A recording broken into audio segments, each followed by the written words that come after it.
પોરબંદરના માછીમારોની સમસ્યા નિવારવા તંત્ર દ્વારા બંદરમાં આવેલ મુખ્ય ચેનલમાંથી રેતી કાઢવાની કામચલાઉ કામગીરી શરૂ કરવામાં આવી છે, જેથી માછીમારોને કામચલાઉ રાહત થઈ છે. પોરબંદર મત્સ્ય બંદર ખાતે અસ્માવટી ઘાટની મુખ્ય ચેનલમાંથી રેતીનો ભરાવો થતા છેલ્લા ઘણા સમયથી ફિશિંગ બોટોની અવરજવરમાં મુશ્કેલી પડી રહી છે. ખાસ કરીને સિઝનના પ્રારંભે જ માછીમારો હાલાકીનો સામનો કરી રહ્યા છે.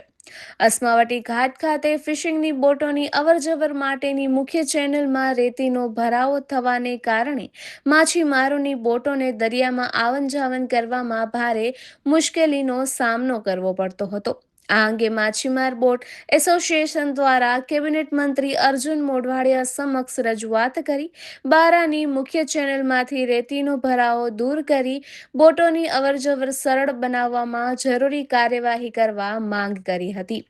ત્યારબાદ તારીખ 13/8ના રોજ જિલ્લા ભાજપ મહામંત્રી પ્રવીણભાઈ ખોરાવાએ જીએમબી અને ફિશરીઝ વિભાગના અધિકારીઓની સાથે સ્થળ નિરીક્ષણ કર્યું હતું. સ્તર પરની પરિસ્થિતિને ધ્યાને લઈ હિતાચી મશીન અથવા અન્ય યોગ્ય વિકલ્પ દ્વારા ફિશિંગ બોટની અવરજવરની મુશ્કેલીનું તાત્કાલિક નિરાકરણ લાવવા રજૂઆત કરવામાં આવી હતી. આ પ્રયાસોને પરિણામે હવે અસ્માવટી ઘાટ ખાતે ફિશિંગ બોટની અવરજવર માટે હિતાચી મશીન દ્વારા કામચલાઉ ચેનલની કામગીરી શરૂ કરવામાં આવી છે. ચેનલમાંથી રેતી ઉપાડીને કિનારા તરફ રાખવાની કામગીરી હાથ ધરાતા માછીમારોને હાલ પૂરતી રાહત થશે.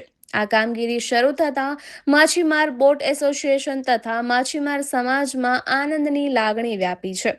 જો કે થોડા સમય બાદ ફરી આ સમસ્યાને કારણે માછીમારોને હાલાકી ભોગવવી ન પડે તે માટે કાયમી રીતે સરળતાથી બોટો અવરજવર કરી શકે તે અંગે યોગ્ય કાર્યવાહી કરવામાં આવે તેવી પણ માંગ ઉઠી છે. નિપુલ પોપટ, પોરબંદર ટાઈમ્સ.